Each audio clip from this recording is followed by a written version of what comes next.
दोस्तों एक बार फिर स्वागत है आपका हमारे वाइब्रेंट वॉइस पर। 9 अप्रैल 2025 को अमेरिकी राष्ट्रपति डोनाल्ड ट्रंप ने अपनी व्यापार नीति में एक महत्वपूर्ण बदलाव की घोषणा की। इस निर्णय के तहत उन्होंने चीन को छोड़कर अब अन्य सभी देशों पर लगने वाले रेसिप्रोकल टैरिफ को 90 दिन के लिए स्थगित कर दिया है और इस अवधि के दौरान इन देशों पर केवल 10% का आधारभूत टैरिफ लगाने का फैसला किया। दूसरी ओर चीन के खिलाफ टैरिफ को तत्काल प्रभाव से बढ़ाकर 125% कर दिया गया है। ये घोषणा प्रशासन की अमेरिकी फर्स्ट नीति का हिस्सा है, जिसका उद्देश्य अमेरिकी व्यापार घाटे को कम करना है और घरेलू उद्योगों को बढ़ावा देना है। चीन पर टैरिफ वृद्धि। ट्रंप ने चीन से आयातित सभी वस्तुओं पर टैरिफ को 125% तक बढ़ा दिया है, जो तत्काल प्रभाव से लागू हो गया है।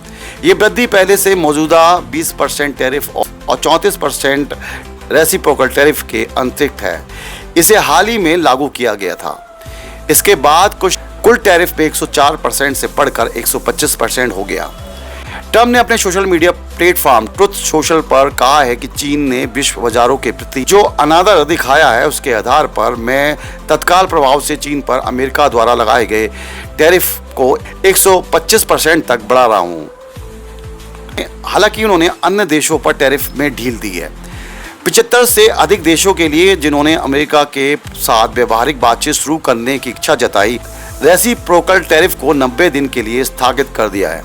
इस अवधि में इन देशों पर केवल 10% का आधारभूत टैरिफ लागू रहेगा, जो 5 अप्रैल 2025 से प्रभावी था। ट्रंप ने कहा है कि ये कदम उन देशों को प्रोत्साहित करने के लिए उठाया गया है जो अमेरिका के खिलाफ जवाबी टैरिफ नहीं लगा रहे हैं और निष्पक्ष व्यापार के लिए बातचीत करना चाहते हैं। ट्रंप ने चीन पर अनुचित व्यापार प्रथाओं और विश्व बाजार के प्रति अनादर का आरोप लगाया। उनका मानना है कि चीन ने अमेरिकी अर्थव्यवस्था को नुकसान पहुंचाया है, विशेष रूप से बड़े व्यापार घाटे और बौद्धिक संपदा चोरी के माध्यम से। 4 अप्रैल 2025 को चीन ने अमेरिकी वस्तुओं पर 34% का जवाबी टैरिफ लगाने की घोषणा की थी, जिसे बाद में बढ़ाकर 84% तक कर दिया गया।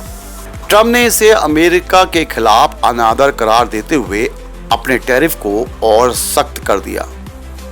ट्रंप ने दावा किया है कि 75 से अधिक देशों ने अमेरिकी वाणिज्य वित्त प्रतिनिधि कार्यालय से संपर्क किया है ताकि व्यापार बाधाओं, टैरिफ और मुद्रा हेरफेर जैसी मुद्दों पर बातचीत हो सके।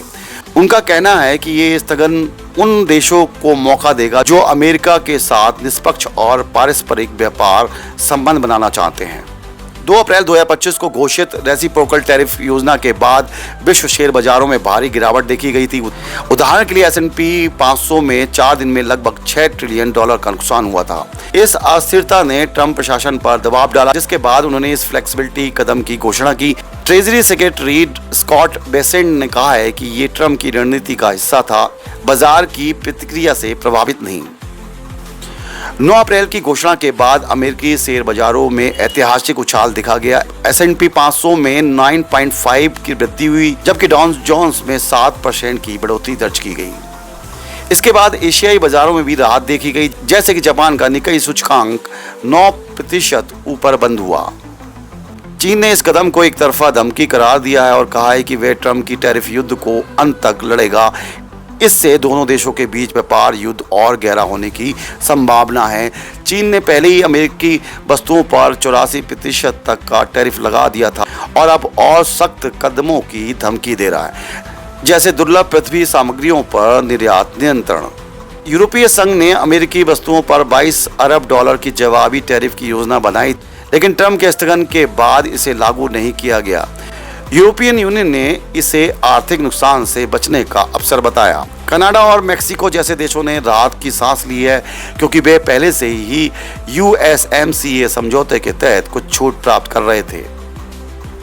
अल्पकालीन रूप से टैरिफ में ढील से बाजारों में स्थिरता आ सकती है, लेकिन 90 दिन के बाद यदि रेसिप्रोकल टैरिफ फिर से लागू होते हैं तो उपभोक्ता कीमतें बढ़ सकती हैं। अर्थशास्त्रियों का मानना है कि चीन पर 125% टैरिफ से अमेरिकी आयातकों को वैकल्पिक आपूर्तिकर्ता ढूंढने पड़ेंगे, जिससे लागत बढ़ेगी।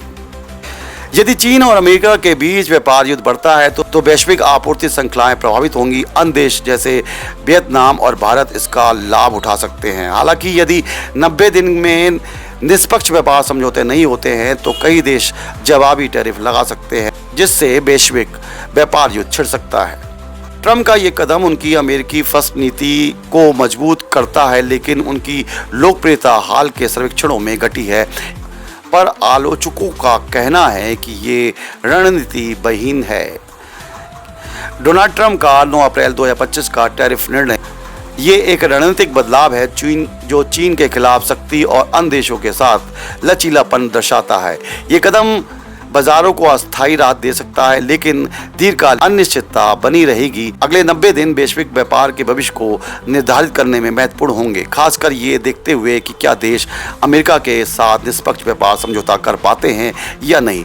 चीन के साथ बढ़ता तनाव और संभावित व्यापार युद्ध वैश्विक अर्थव्यवस्था के लिए एक बड़ा जोखिम बना हुआ है। डोनाल्ड ट्रम्प द्वारा 9 अप्रैल 2025 को घोषित टैरिफ नीति का भारत पर प्रभाव बहुआयामी है। भारत का इस पे सकारात्मक प्रभाव पड़ेगा। चीन की तुलना में कंपटीशन लाभ। चीन पर 125% टैरिफ की तुलना में भारत में केवल 10% आधारभूत टैरिफ लागू है। इससे भारतीय निर्यातक कंपनियां बाजार चीन की तुलना में अधिक प्रतिस्पर्धी हो सकते हैं, खासकर टेक्सटाइल, इलेक्ट्रॉनिक्स और मशीनरी जैसे क्षेत्रों में। भारत वैश्विक आपूर्ति श्रृंखला में चीन के विकल्प के रूप में उभर सकता है, जिससे निर्यात में वृद्धि हो सकती है। फार्मास्यूटिकल क्षेत्र को राहत। अमेरिका ने भारत पर फार्मा निर्यात पर टैरिफ से छूट दी है। भारत जो अमेरिका को करीब $9 अरब की जेनेटिक दवाएं निर्यात करता है, इस क्षेत्र में अपनी मजबूत स्थिति बनाए रख सकता है। ये भारत के लिए एक बड़ा लाभ है, क्योंकि ये उसका सबसे बड़ा निर्यात क्षेत्र है। 90 दिन का स्थगन भारत को अमेरिका के साथ व्यापारिक बातचीत के लिए समय देता है। यदि भारत निष्पक्ष समझौते पर सहमत होता है तो टैरिफ को और कम किया जा सकता है, जिससे दीर्घकालीन लाभ होगा। यदि 90 दिन के बाद रेसिप्रोकल टैरिफ लागू होते हैं तो भारत के प्रमुख निर्यात क्षेत्र जैसे इलेक्ट्रॉनिक, रत्न, आभूषण और टेक्सटाइल प्रभावित होंगे।